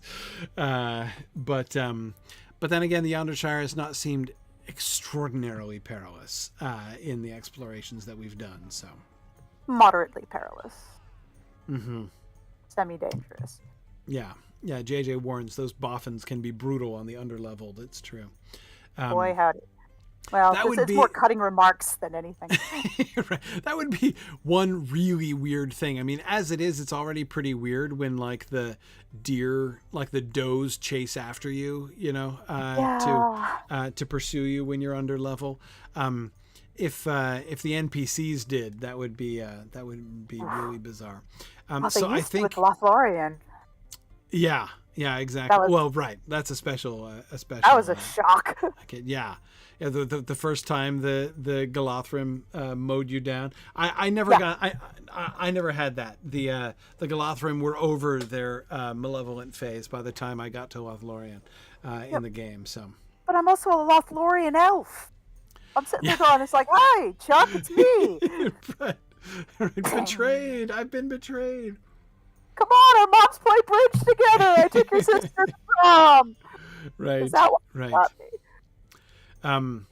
Okay, so yeah, let's head off to No Bottle, where we'll start off, and then we'll stable master it from there. I think is going to be best. Gamage, I believe. Yeah, we ended in Gamage last time, and then we were going to, looking at the map, we were going to head over to Long Cleeve, And I don't think I know we didn't get to Long Cleeve, so just going over to the stable master here. Oh, Hello there. oh, JJ4 had asked, why is it called No Bottle? Yeah, it does kind of seem like there should be a story. Yeah, there, like, right? yes, we have no bottles, or Yes, like we have no bottles. I mean, and not I Dr. gotta tell Street you, from- Highlander, I don't think it's a dry town. Like, based on the pub there, I'm deeply skeptical about that. Maybe they only have butts and no glass bottles. Yeah, maybe. Yeah, So, yeah. all right, off to Gamage. Okay, yeah, off to Gamish. Let's head up to Gamish, and we'll go. We'll cut across overland because that usually goes well for me around here. Ooh. Oh, someone suggested Knob-Oddle. Right, Knob-Oddle. Maybe. Now, so by the way, this of course was a game Tolkien loved, right? It was one of his fun like applications of philology in daily life in modern England, was looking at maps and town names and like road names and things like that, and trying to figure out like what you can learn of their history, right? By guessing like where those names came from and what those names mean, and you know how you can kind of reconstruct things from that. So I think that Tolkien would have loved No Bottle, which does sound like one of those things. Like, it sounds really clear and simple, but I think it likely that it would have a different so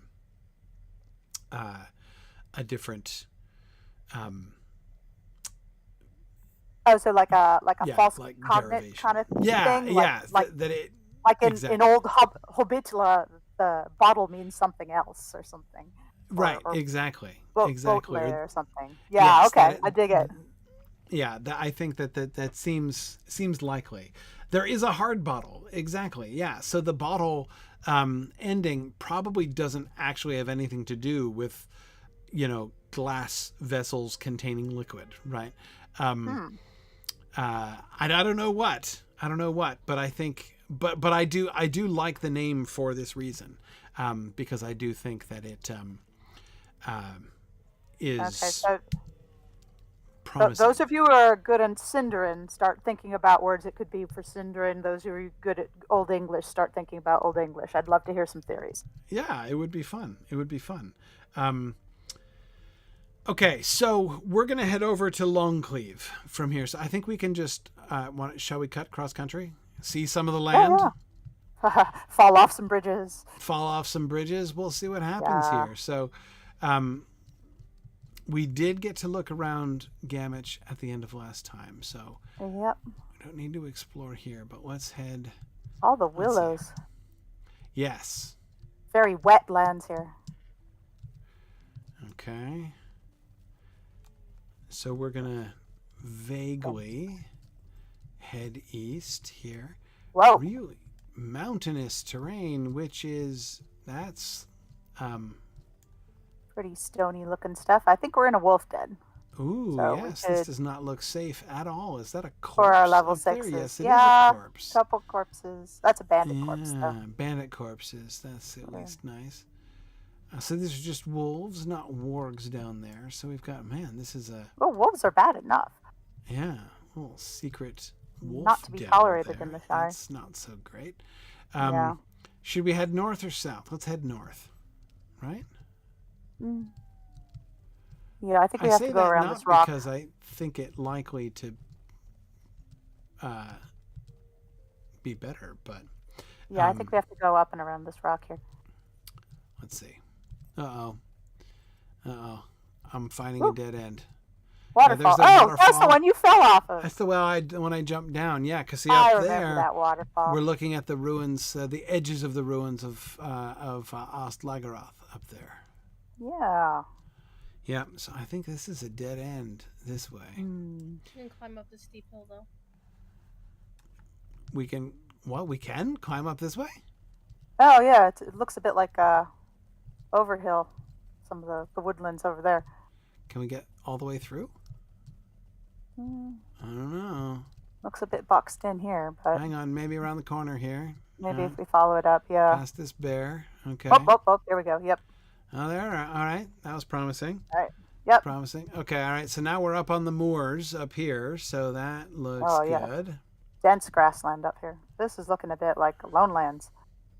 Yeah, I notice how different the terrain is here than the Shire. Yeah. Right? And we're clearly in it. There's just really nothing like we were this. It was kind of marshy and wet down in Gamage, and this is definitely dry and arid more. Yeah. We got the heather bushes here again and the tall knife grass and stuff. Mm-hmm. Mm-hmm. I agree. It does look like the Lone Lands. The terrain and the vegetation looks like the Lone Lands. Wow. So let's see. So is Long Cleeve up on the heights up here? Which would be strange because hobbits can't live long on the heights, we're told. So they'd have a low life expectancy. Just a joke there. He didn't mean literal heights when he said that. But there's the town. I see it. It's down in the valley. So, okay. So we've got... I can see why it's called Long Cleeve. Look at that. It's a big right. cut. Oh, my goodness. Yeah. Okay. Hang on. I'm at risk of... being cleft. Yeah. I don't want to be cleft here. Yeah. Let's see if we can find a... Oh, okay. Here we go. This is a smoother way down here. Okay, and look at the big old ruin up there. I think we can land on that house without much injury. Look at that star. That's ridiculously huge. Wow. And upside down. And upside down. Yeah. Yeah. Woo. Wow, that is like a Numenorian billboard up there. Though upside down. Man. And then we've got the pointy Anuminous-esque tower over on the right-hand side. Where are we looking at? Sorry, I just was looking down the cliff and was about to go around when I suddenly turned left, that is facing north, and the huge ruin on the cliffside there. Oh, yeah. Which I don't know if that's like Bar Faroth that I'm looking at. I think that probably is. Yeah, I think it was. But I had never seen it from this angle before. Really cool. And very imposing. I mean, like, what a sort of context for this Hobbit village down here. Now, I'm going to guess in advance that from the village itself, we can't really see the ruin much. Am I right about that? Yeah, because I can't find you currently. Right. Okay. I'm now down on the main street of Long Cleeve. I'm on the main road now. Excellent. And yeah, from down here, because of the trees. Oh yeah, the pines shield everything. Yeah. I can't see anything at all. I can't see it at all. So they're not actually. Yeah, that's really fascinating. They're not literally like living in the shadow of this. Like they don't see these Arnorian ruins kind of frowning down at them all the time. In fact, they could easily live down here in the valley and never think about them, right? Never look up at them at all. I bet you if you do go a little further north, you probably can see them. Yeah, you can see them peeking out. There they are. Yeah, there they are. If you go head up the hill here, you can see them off in the distance. So you get reminded of the ruins pretty strongly right about here, which is right before you turn around the corner up to the big top of the hill, which I remember getting to in one of our quests, the dancing quest, if I'm remembering correctly. But anyway, I'm getting a little bit distracted. But what I'm liking about this is the way that they're sort of conceptually situating the Arnorian ruin, and a very well preserved Arnorian ruin, and the town, right? So you've got this, this big, huge Arnorian fortress in the grand Enuminous style, not like the Estildine kind of like fortification, low-key style of later Arnorian Civil War construction, but it's a full Civil War like glamour city up there, right? Yeah, it makes you wonder what if there's any myths about this, or if they have any opinion on it at all down here.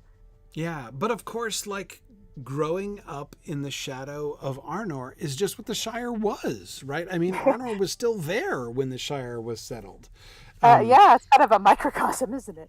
Yeah, exactly. So I really like it in that way. Like they've not totally forgotten about the king, right? They've not totally forgotten about Arnor, and yet they don't think about it very much at all anymore, right? Yeah, it's probably just a place people tell their kids not to play around because it's too dangerous, and the teenagers go up there to, pull stunts and possibly neck without parent interference. Right. Yeah, exactly. I mean, there could be some things going on up there in the ruins. Just wanting to look at the houses here. Okay, see, these are stone. Almost every town has a unique architectural style. Not architectural style. They're all in the same style, but different construction. Construction. Oh, there's an injured tortoise here. Oh. Oh man, yeah, this is all the animals. Oh, right. Dear. We didn't do all the animal quests when we came here, but there was clearly more to be done. But yeah, so we had the red brick down in No Bottle. We had the plaster. Where was the plaster? I think the plaster was in Tyfield. We had all the wood in Gamage, and now we're seeing this mossy stone. Yeah, this looks like it's been here much like. Oh, this is the place where we discovered the roof isn't sod; it's moss on tile. Right. Yes. Yeah, that was true in Gamage, and it's clearly true here too. Yes. Yeah. So these places have been. I don't feel like these are quite as nouveau riche as some of the other parts of Yondershire. Right. Exactly. But I'm willing to These guys have been bet... here for. Oh, this has got ivy all over it. Yeah, exactly. You're willing to bet that there's a whole bunch of people in the pub, but we'll end up at the pub. Let's go up the hill here to the big house. Roaring Bull Inn. Did we have any theories as to why it was called the Roaring Bull Inn? No, we didn't. I don't even think I noticed that when we were coming through here doing quests at Mythmood. Bull Roar took. Oh, the Roaring Bull Roar. Roaring Bull Roar. Wordplay. Love it. Of course, because this is these are Tooks? Is this a Took place? Maybe. Whose house is this? Are we that close to the Greenfields? Well, where are we in relation to the Greenfields? So down the old links, right? Yes. That's where and this is Bullroar's Way, the stable master down there by the old links is Bullroar's Way. And it's interesting though, because down in the Shire we had so north of Brocken Borings is where we were. That's where they have the Bullroar monument and everything up there. But yeah, it's hard to kind of piece the maps together, I think. Well, even if he was from Tuckborough and chiefly lived there, he was still just a national hero. Yeah. Like you were down in Virginia. You saw how many things were named after Stonewall Jackson or Jefferson. Right. Exactly. Or Lee. Yeah, man. Holy cow. Man, JJ, you're right. This house is incredible. That's a smell. Boy, it just is keeps this roof going. Stone or wood? Slate. It looks like. I think slate. Yeah, it looks like the kind of slate you see in Wales, the Welsh slate thing, but it's covered in lichen. It's not new stuff. It's not blue like new slate. Man, this is like a Jumping puzzle. what? It's also like a 12-story house, Yeah. right? I mean, Wow. It's an apartment block. With multiple chimneys. grief. Yeah. It is a regular Warren, Josh. You're absolutely right. Goodness. This what is the Great bigger than Seal should have Brandy been. Hall. The Rosalinda Northtook, Reeve of Yondershire. So she's the Reeve here, so this might be the Northtook family lives. Oh, here she is. The Rosalind and Northtook. Reeve of the Yondershire. That's interesting. Okay, so she's not a Thane, she's a Reeve. The Reeve of Cleeve. Right. But Makes she's got sense. songs with that rhyme. Yeah. Why Reeve? I mean, that wasn't in the lore as a title. That was only here in the game, if I recall correctly. Well, no, but it's not out of keeping. I mean, so Reeve is a traditional title, which was originally like a Reeve was like the steward, essentially, of like a farm. So, like if you were like an absentee landlord, right, you would hire a Reeve to live on the land and run things, essentially. Kind of like a housekeeper, but for a Caretaker. caretaker. Yeah, for like the estate, right? So you'd be running the farm. master. Yeah, exactly. Exactly like a property manager. That's just right. Praise. So, yes, and as Hallgrow points out, Shire Reeve is where we get the word sheriff from originally. So yeah, so a Reeve, it makes if a Thane who was like a war captain, basically like a leader, it's ultimately a military, well, not military, but combat-oriented title, right? So a Reeve would be like a steward or deputy. So it makes sense. It works, and is definitely in keeping with like the Shire vocabulary, like the word Shire, for instance. Oh yeah. A sort of a traditional English word. Ooh, notice the ground is covered with ground ivy instead of grass. That's really fun. Oh, cool. I was just noticing that from the angle at which I was looking down on things here. With the stony ground here, no wonder. Yeah.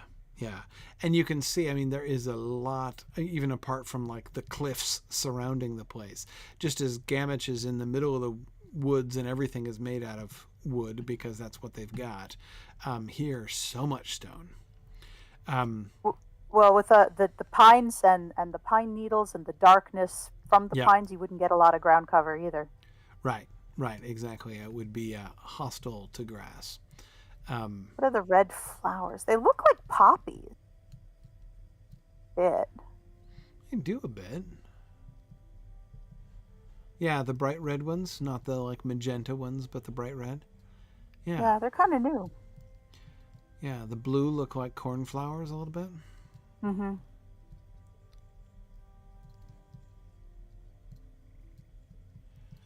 Cool, and then we've got this nice hobbit gazebo. We're into gazebos. Like, that's such a feature of Middle-earth architecture in Lotro. Well, yeah. This is so much less fancy than, like, the ancient gazebos that we are wont to discover. But we've just got a plank floor. This one has a ceiling, unlike most. Right. An intact ceiling, right? But, in a few thousand years, this is just going to look like a well with a set of steps going up to it, right? Yeah, I want to move here too, Drasnik. This place is picturesque. Yeah, this place is nice. And once again, very populous, right? I mean, again, like the Northtooks, the home of the Northtooks here. I'm headed down to the Roaring Bull. But the the Northtooks do seem to be like their home is bigger than the Great Smile back in Tuckborough, substantially. Oh, And there seem yeah. to be more people, so I'm expecting this place to be jammed, and I am not disappointed. Yeah. Holy Well, see, that's what cow. happens when you have your really old land boundaries. Land becomes a scarcity, and you can't build up. Out Right. here, I'm assuming everyone could just claim whatever they wanted whenever they wanted, and so there was much more freedom to expand. Yeah, maybe so. I mean, it is an interesting feature of the Yondershire, the population. I wonder if it'll change tomorrow, though. If the population will change tomorrow? Yeah, there's a patch note for tomorrow's update saying several Yondershire interiors now have more appropriate ambiances for their environment. So I don't know if that means people or sounds or what the situation will be like. Huh. Guess we'll Well, see. I hope there's not a sudden and great mortality in the Yondershire tomorrow. Ooh, but- another plague. Ew. That's the last thing Exactly. they need. Yeah. We've had enough of those, thanks. Right. Exactly, no. Dora Stoker. Apparently, there's going to be a massive slaughter of Oh, the the hobbits are destroyer getting will be coming purged. through.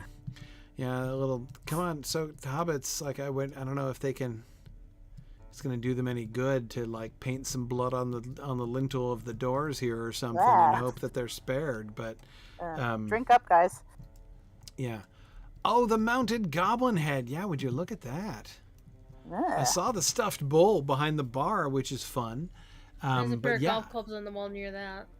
Right. Do you Yeah, think the it's a? Oh, I see. Yeah. You Where think are it's the a real golf one, or you clubs? think it's like a fake one?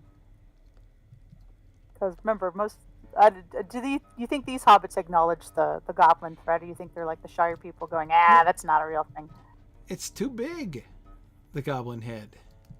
Yeah. I Gonna say think it's it's made out of fake. wood. Yeah, it's made out of wood. Or they shaved like a sheep or something. I don't know. I think so. Where are the I think golf they clubs? clearly stuffed a bull to stick behind the bar because, yeah, that would be a real full bull. I don't know. Yeah, Mm-hmm. yeah. So Oh, there are the golf clubs crossed above the fireplace there. Okay. Ah, yeah. They look kind of like field hockey sticks, but I think those are golf clubs. Yeah, no, it looks like Wooden clubs.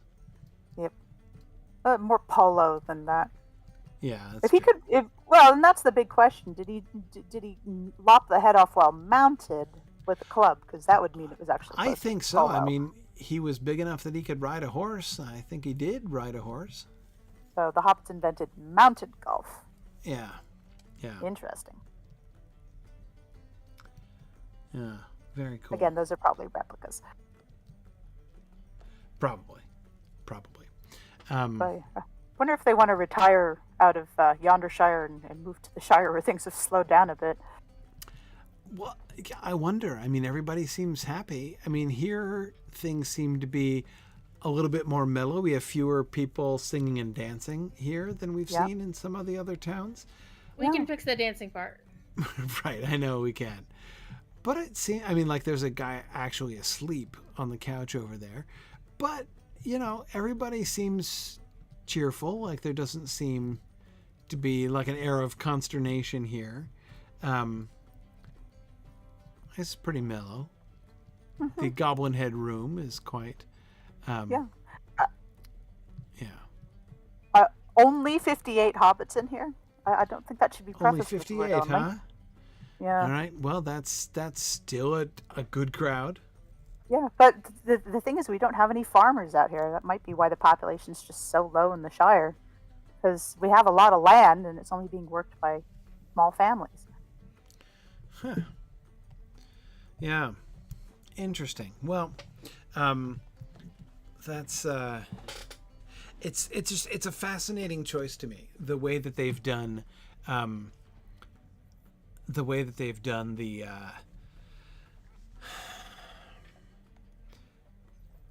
the choice that they've made, not only to make the houses bigger and the towns bigger, but again, these packed full pubs. Yeah, I think it's really interesting how they've depicted I did not expect the Yondershire to be bustling. Like, that's not an adjective I would have guessed would apply to the Yondershire before I came out here. I think that's really interesting. It's true, but it does make you feel like all the narratives we've heard about the Yondershire was just a Shire folk's opinion. Right. Yeah, possibly so. Yeah, cool. All right. Like same about the Bucklanders, Right. Okay, well, we should let folks go. It's getting late. But